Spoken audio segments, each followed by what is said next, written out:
In today's video, we will be going over the best practice or common mistakes when printing with DTF. Please note, it is important to keep your packaging materials in case you need it for future use. The first common mistake with DTF is not shaking the white ink. Before putting ink in your printer, you will need to shake the white ink because white ink has titanium dioxide, which separates when at rest. If you put unshaken white ink in your printer, then you will never get a nice white in your prints.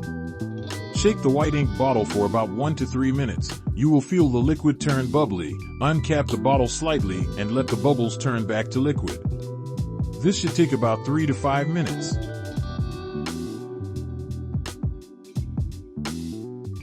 Another best practice is to make sure that your printer is positioned correctly. Your printer needs to have a clearance of at least 2 feet from the back. This is to allow you to have space to make adjustments to your film or printer.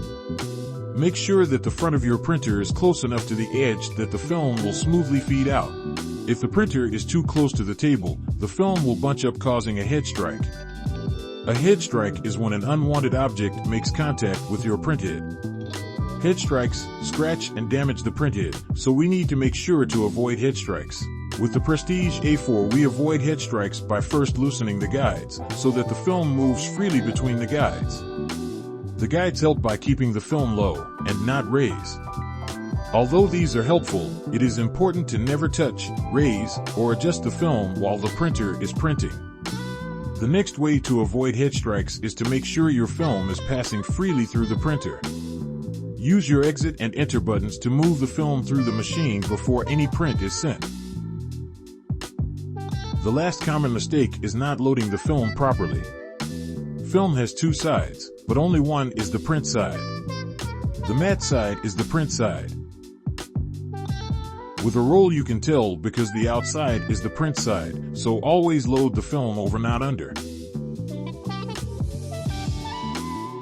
Another incorrect way to load your film is by not loading it straight or centered.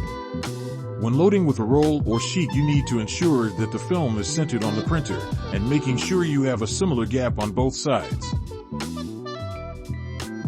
Lastly, it is important that we keep the printer safe by avoiding uncapped liquids near the machine, following the required and recommended maintenance, covering the printer and keeping it in a dehumidified area, leaving open powder in a closed container with silica packets, and using correct, tested, and approved consumables.